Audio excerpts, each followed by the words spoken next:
Nate G 219 to help it back and better. Y'all know what it is. Another one coming at y'all. First, hit that like, hit that subscribe, hit that channel if you want to help out. Today is August 11th, man. About 6 o'clock in the morning. Got an early one coming at you. This has been my first day off in a week, so I haven't had a lot of time to create much. And I was kicked off of YouTube for 7 days for some reason. Not sure why. All it said was I had violated community guidelines, but it didn't tell me exactly what I had said or done. I don't know. I don't know if it was a comment, a video. I have no clue. So it's irrelevant. I'm back at it. Today I'm going to be telling you a story about my first jail bid and the first time I saw somebody's somebody being groomed and then their cheeks taken. Well, more like he gave them up. And then I'm going to be telling you a story about how I prevented a young white boy from losing his cheeks, because our youngster was going to lose them cheeks for sure. Actually, I think he had, but not then.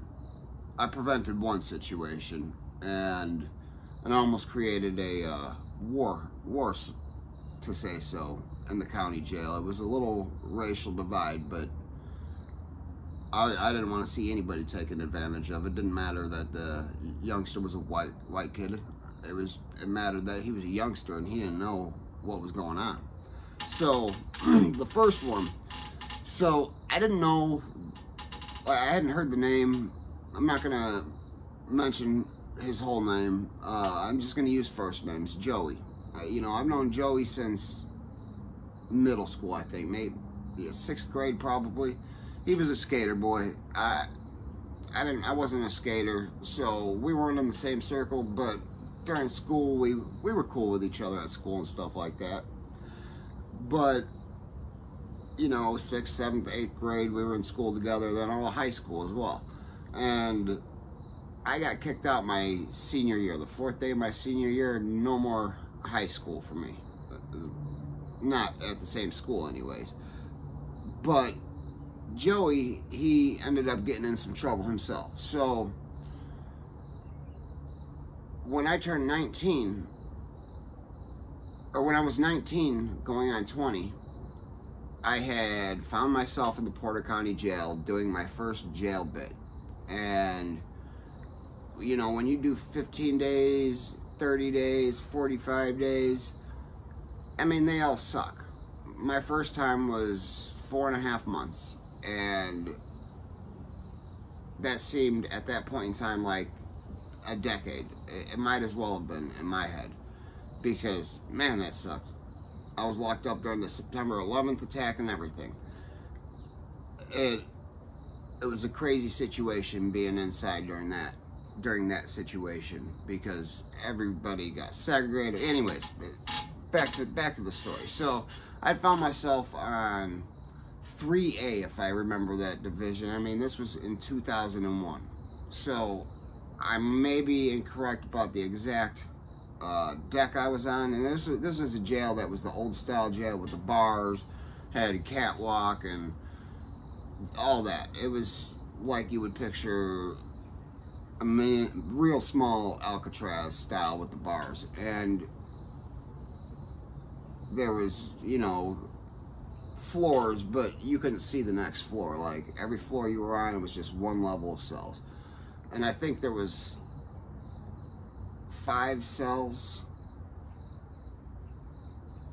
Yeah, I believe it was 5 cells and a day room, and it was 5 4-man cells with 2 people on the floor in each cell usually, and just the mat on the floor. It was a disgusting place. But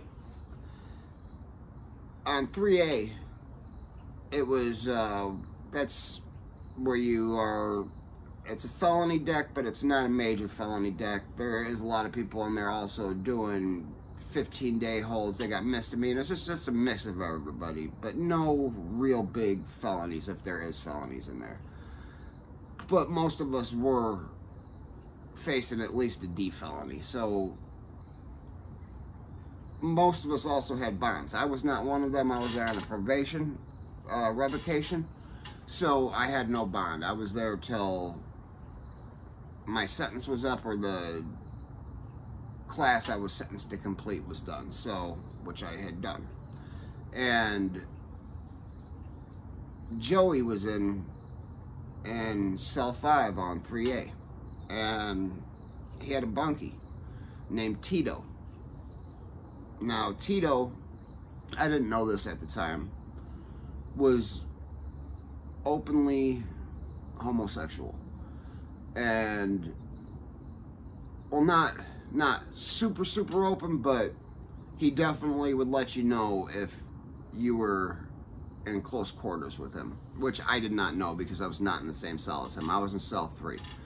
And, well, rumors started going around that Joey's going to be bonded out by Tito for $5,000 cash.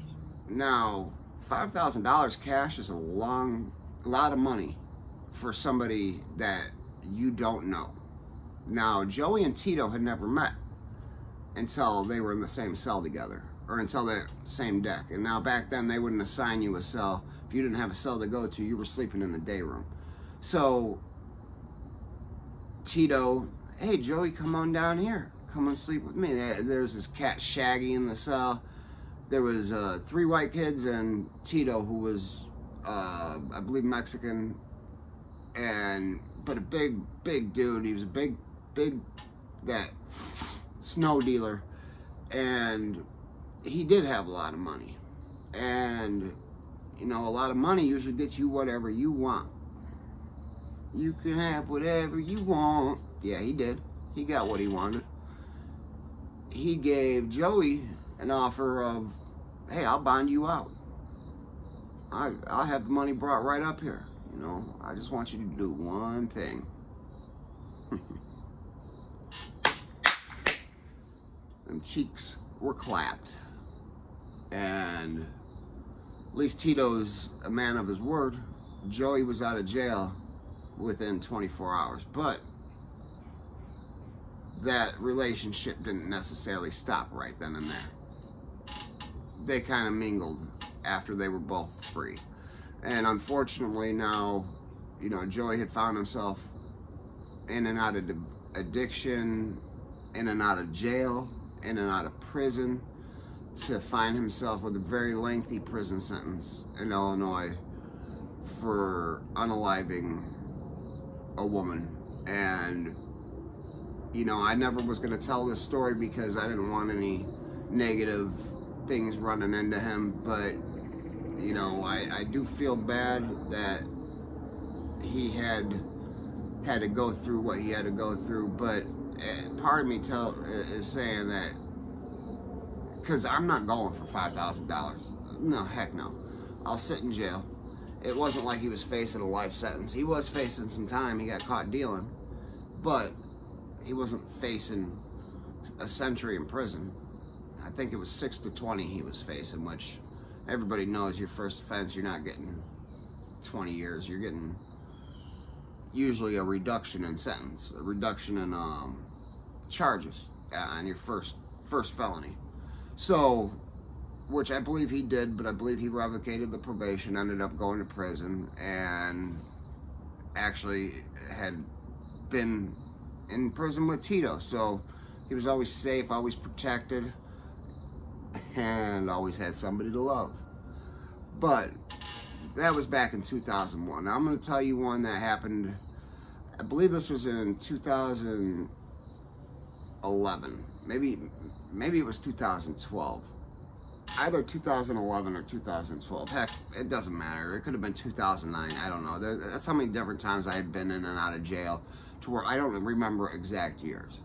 Alright, so this is in the newer Porter County Jail. It's now over 20 years old, but it's still the new jail. That's what they consider the new jail. And it's all big dorms, fishbowl style. It's set up like it's got a central control, and it's got 1, 2, and 3. A, B, and C. All right, and each section has 6 to 8 dorms in it, and in each dorm they'll hold anywhere from 40 to maybe 20 to 72 people, I think, is what the largest one holds.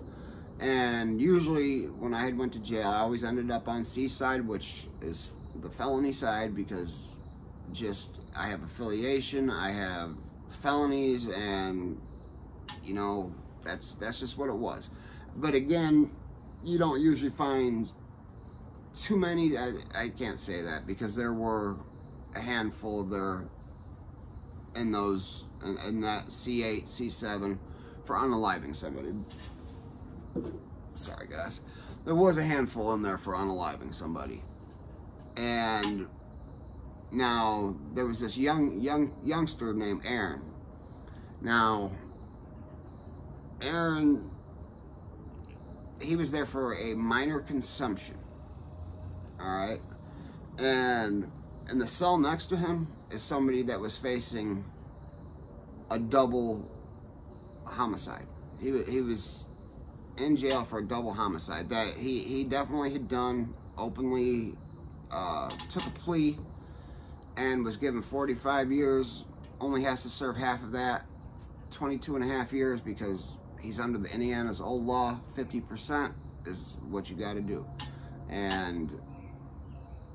But Aaron, minor consumption. How's this minor consumption kid put in the same section as us? I don't know. I don't know. But immediately there was this OG, old school guy. They called him OG. He wasn't a gangster. I don't think he had ever been anything except maybe a cross-dresser, because when you looked at him, you could see, although he was bald, you could see the wig on him. You could see that. I'm gonna get into it now. This old man he's a large black gentleman, and he was about 50, 55 years old. But I'm talking big. I'm talking 6'4", 240, just a real large guy. Aaron, on the other hand, was about 5'7", 120 pounds. If he was lucky, it could have been less than that. He was just this little guy, and he kind of had a feminine look to him, but he considered himself one of them emo kids. Emotional, cutter, he was one of them kids. But he acquired the nickname Justin Bieber, and you know, we would just refer to him as Bieber. And the old man, his name was Holmes. I don't remember his first name, but I'm gonna put him out there because this was my first time ever really seeing a booty bandit grooming somebody or doing anything trying to get him. And man, oh man, pretty much as soon as Bieber started talking to people, now remember, he was only there on a minor consumption.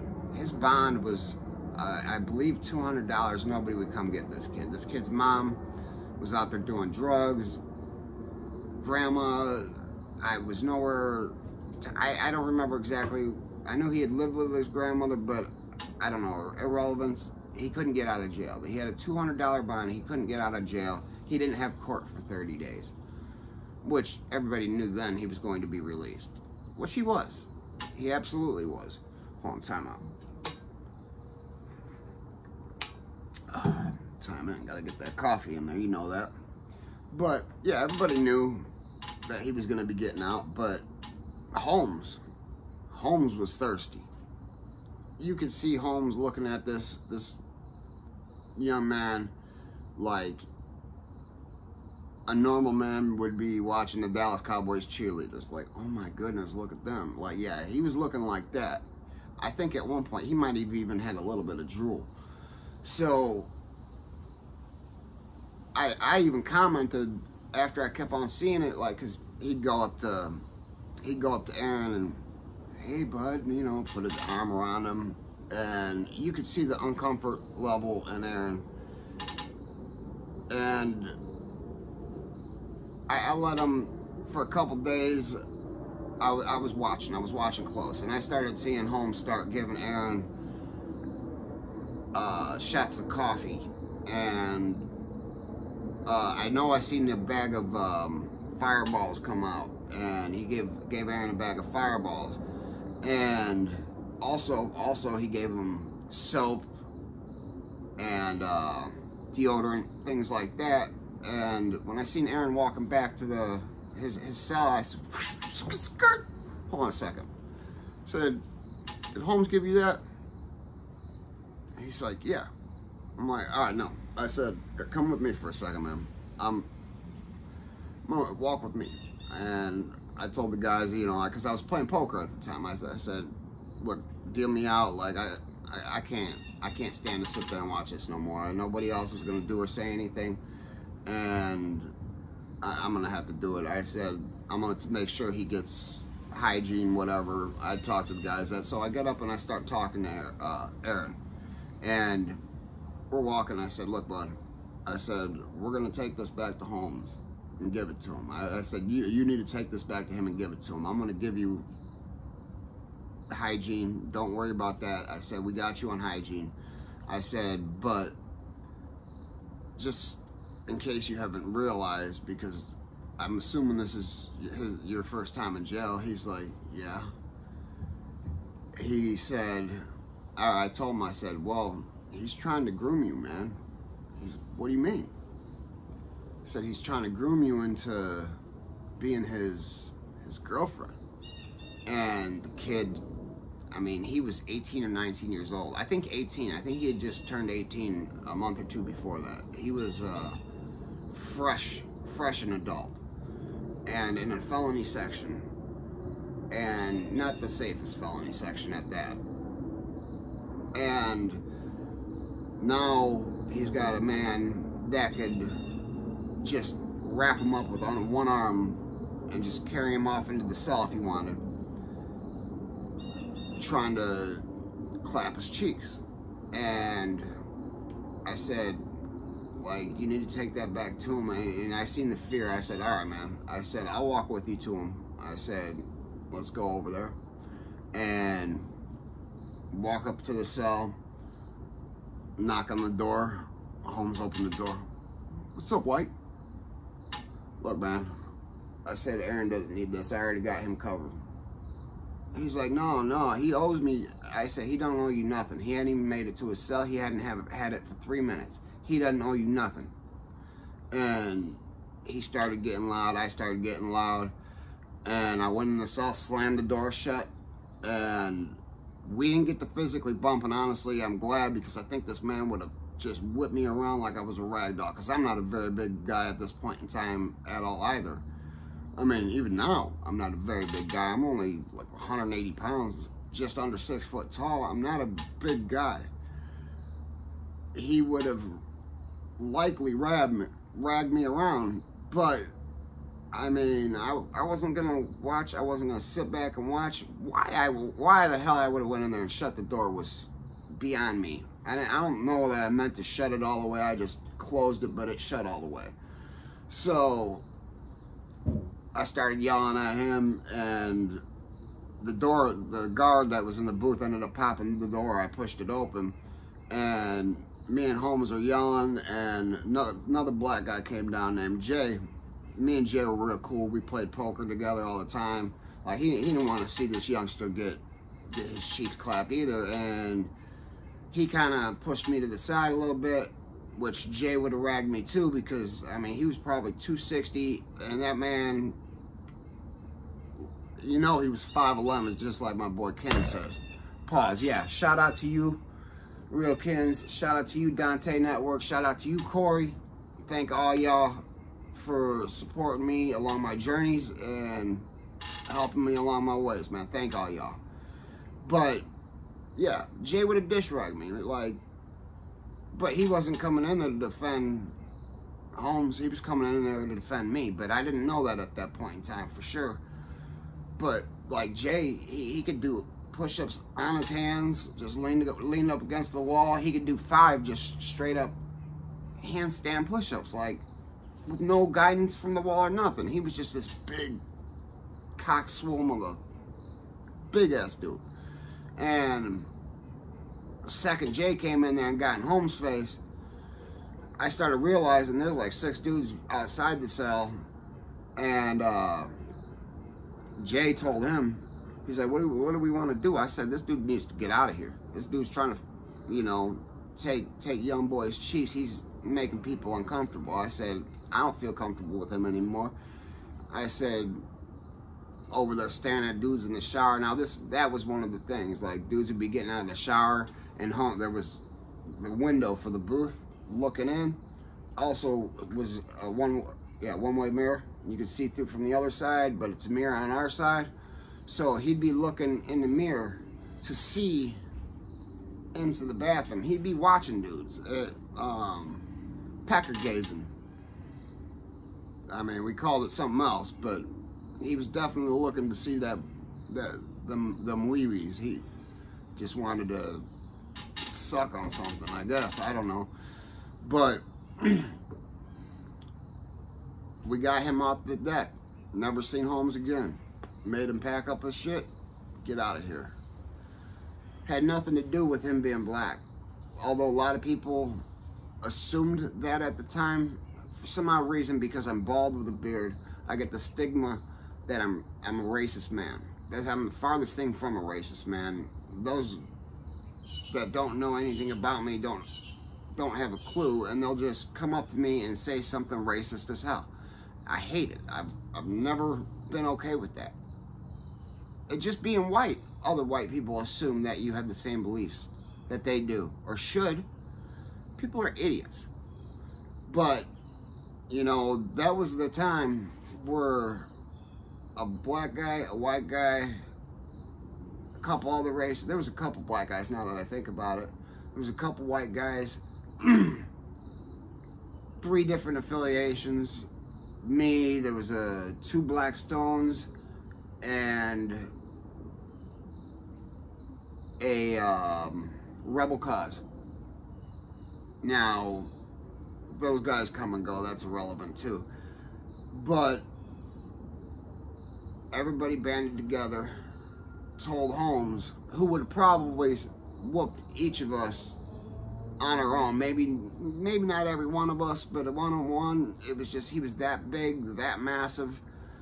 Oh, and he'd done a long time in prison. He liked the prison stuff. He liked living in prison. And he was from Illinois, so it put a little more aggression in him than being in the county I was from, so. But hey, if you like this story today, guys, I got plenty more. Hit that like, hit that subscribe, hit that channel if you want to help out. Never forget life's choices, guys. You can end up being groomed, not even knowing it. You can end up with a lot of situations, being offered to be bonded out just for one small cost. Think about it. Hey, if they ain't hating it, you ain't making it. Peace.